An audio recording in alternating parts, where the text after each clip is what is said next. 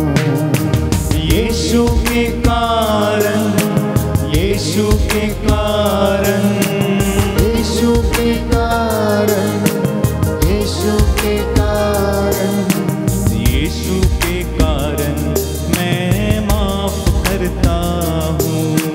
यीशु के कारण मैं माफ करता हूँ।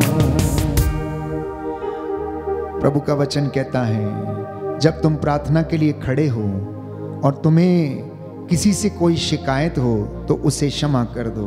मार्कुस का सुसमाचार अध्याय 11 पद संख्या 25 से 26। आंखें बंद रखिए, याद कीजिए, एक एक व्यक्ति को जिसको आपने कष्ट दिया या किसी ने आपको कष्ट दिया, एक दूसरे को क्षमा करना। क्योंकि बाइबल में प्रभु स्पष्ट करता है मार्कुस के सुसमाचार में कि यदि आपको अपने भाई से, अपनी पत्नी से, अपने बच्चे से, अपने मित्र से, अपने पड़ोसी, अपने अधिकारी, अपने याजक, अपने पुरोहित, अपने पासवान से कोई शिकायत है तो क्षमा करना और तुम्हें भी क्षमा मिल जाएगी, जिससे कि तुम्हारा स्वर्गीय पिता तुम्हारे अपराधों को क्षमा कर दे। आंतरिक चंगाई पाने का एकमात्र उपाय है अपने पापों का प्रायश्चित, अपने पापों का अंगीकार, अपने पापों की स्वीकृति और उनसे तौबा करना। प्यारे भाइयों और बहनों, ये पवित्र समय है। The Lord is blessing each and every one of you right now. उसका पवित्र दाहिना हाथ आपको स्पर्श कर रहा है। पति पत्नी में बहुत सारे मन मुटाव हैं। पवित्र आत्मा इस वक्त अगुवाई कर रहा है कि मैं ईश्वर की ओर से आपको संबोधित करूं और कहूं कि आप अपनी पत्नी से प्रेम करें, अपने पति से प्रेम करें, आप उसे धोखा ना दें, बल्कि अपने रिश्तों को आप पवित्र करें जैसा कि आप करने के लिए बुलाए गए हैं। यीशु चाहता है कि आपका दाम्पत्य जीवन पवित्र हो।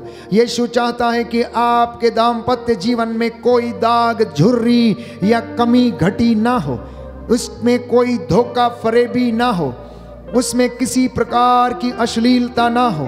क्योंकि यदि जड़ें पवित्र हैं तो आपका दाम्पत्य जीवन, जिसकी जड़ें स्वयं प्रेम, भरोसा है, वो आपके फल भी पवित्र होंगे। इसलिए प्यारे भाइयों और बहनों, ये समय प्रभु की स्तुति करना, धन्यवाद देना, समर्पित करना। अपने पड़ोसी के प्रति यदि आपने कोई अन्याय किया है तो सॉरी बोलना, क्योंकि बाइबल हमें बताती है यदि कोई अपने मन में दूसरों पर क्रोध बनाए रखता है तो वह प्रभु से क्षमा की आशा कैसे कर सकता है। आप में से जितने भी लोग आज किसी दूसरे के प्रति अपने मन में क्रोध और ईर्ष्या का भाव लेकर बैठे हैं, क्षमा करना तो आपको भी क्षमा मिल जाएगी। यदि वह अपने भाई पर दया नहीं करता तो वह अपने पापों के लिए क्षमा कैसे मांग सकता है, चंगाई कैसे मांग सकता है, कैसे निवेदन कर सकता है। प्यारे भाइयों और बहनों, यीशु कह रहे मेरे नाम के खातिर बेटा तू क्षमा कर दे, मेरे नाम के कारण बेटी तू क्षमा कर दे, मेरे नाम के कारण पति पत्नियों अपने माता पिता, अपने सास ससुर को क्षमा कर दो, एक दूसरे को क्षमा कर दो और मैं भी तुम्हें क्षमा कर दूंगा और तुम्हें जीवन प्रदान करूंगा, उन्नति प्रदान करूंगा।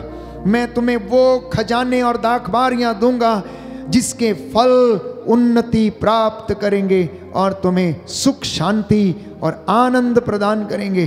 तुम्हारी सुख शांति नदी की तरह उमड़ेगी और तुम्हारी उन्नति सागर की लहरों की तरह। इसलिए क्षमा कर देना यीशु के नाम के कारण, क्योंकि ये रिश्ता बड़ा प्यारा है। प्यारे भाइयों और बहनों, बहकाने वाली मोह माया को यीशु के कारण मैं त्याग देता हूँ। बहकाने वाली मोह माया को यीशु के कारण मैं त्याग देता हूँ। बहकाने वाली मोह माया को यीशु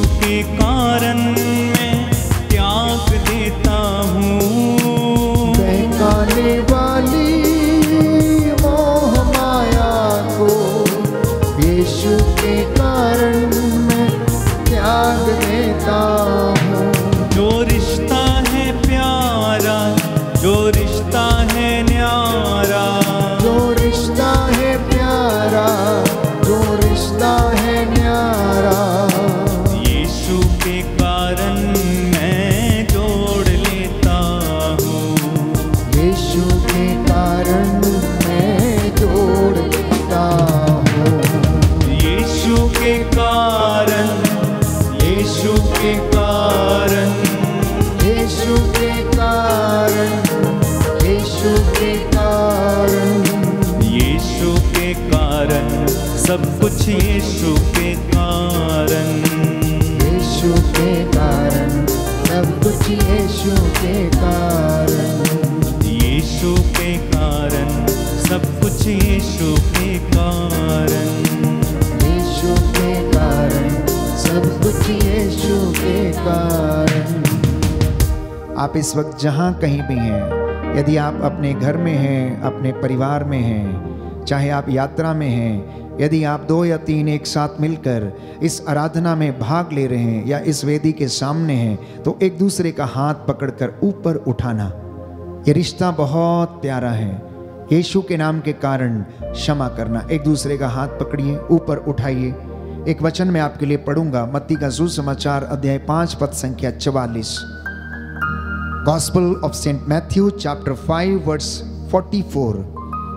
परंतु मैं तुमसे कहता हूं, अपने शत्रुओं से प्रेम करो और जो तुम पर अत्याचार करते हैं उनके लिए प्रार्थना करो, क्योंकि मत्ती का सुसमाचार अध्याय 18 पद संख्या 35, यदि तुम में से हर एक अपने भाई को, अपनी बहन को पूरे हृदय से क्षमा नहीं करेगा, तो मेरा स्वर्गीय पिता भी तुम्हें क्षमा नहीं करेगा। दोनों हाथों को ऊपर उठाना और कहना कि प्रभु हमें क्षमा कर। ये रिश्ता बड़ा प्यारा है, तेरे नाम के कारण हम जोड़ लेते हैं। अपने बच्चों से वो टूटा हुआ रिश्ता जोड़ लीजिए, क्षमा कर दीजिए, प्रार्थना करते जाइए अय्यूब के जैसे इन्हें वेदी पर समर्पित करते हुए, ताकि आपका यह रिश्ता पवित्रता में जुड़ जाए।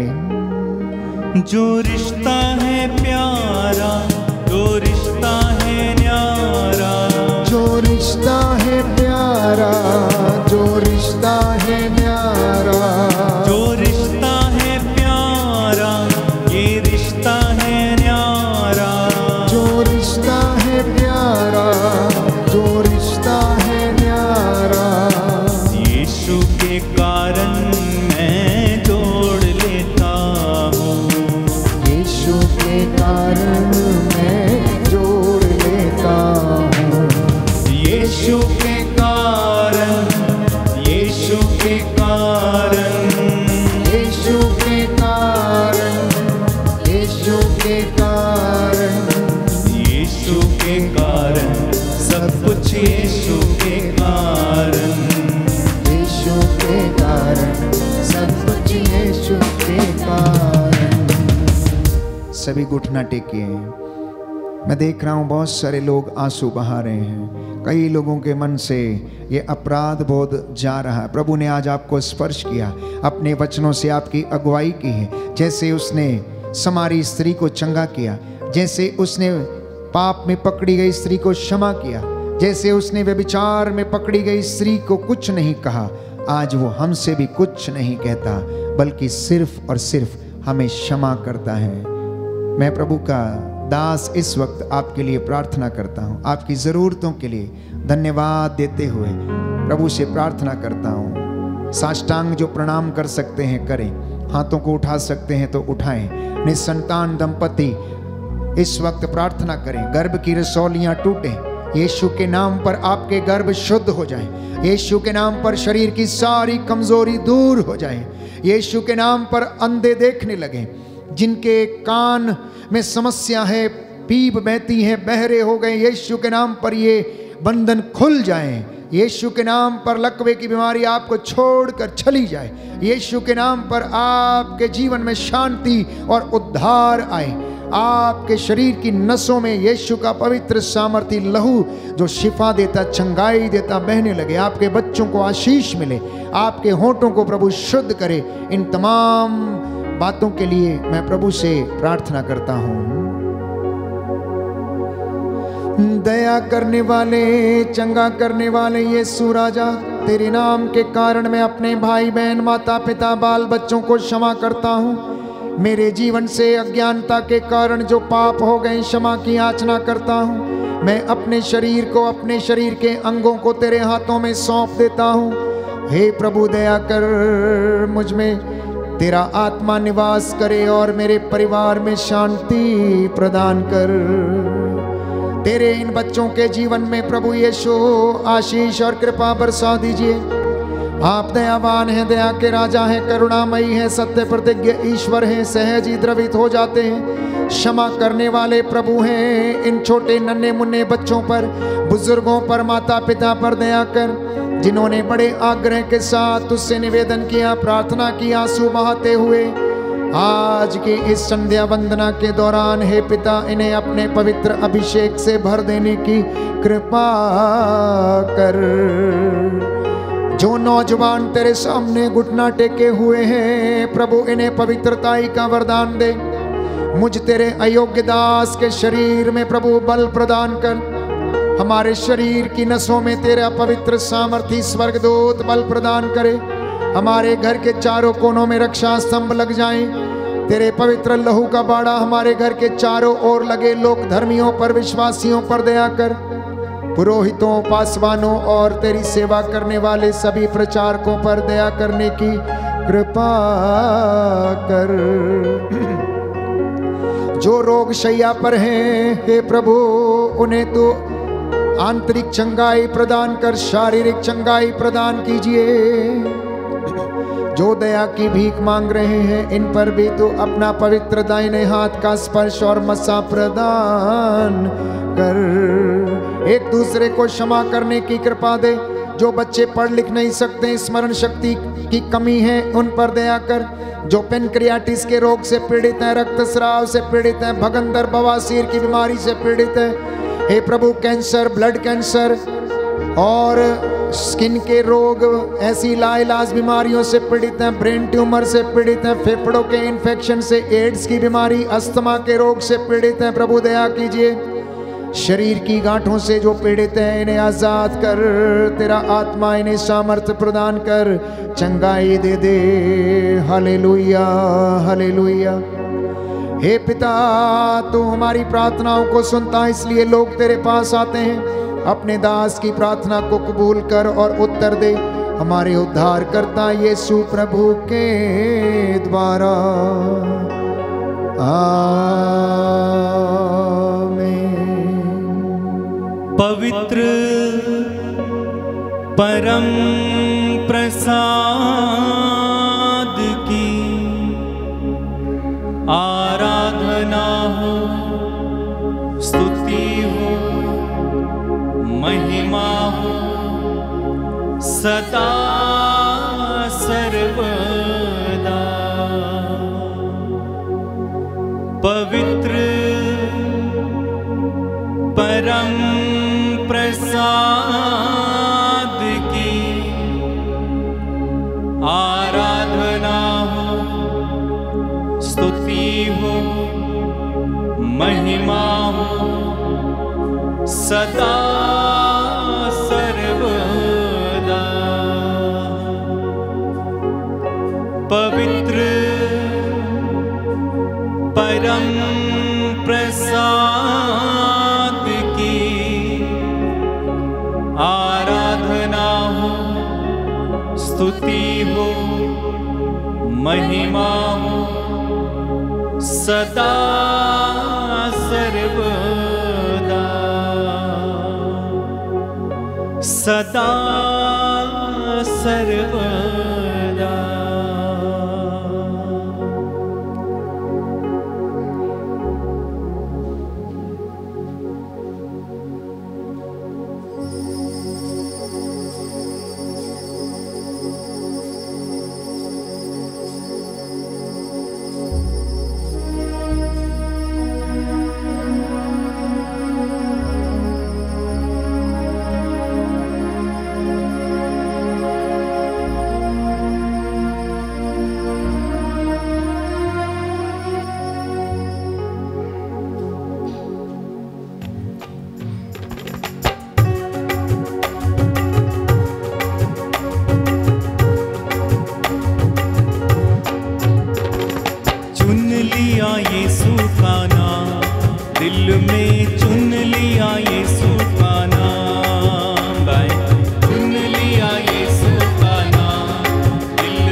को जय यीशु की। प्रभु आपको आशीष दे। आज का वचन आपके जीवन में, परिवार में 100 गुना, 60 गुना, 70 गुना फल लाए। जैसा आपने विश्वास किया आपकी ज़िंदगी में आज वैसा ही हो जाए। Good night, God bless you.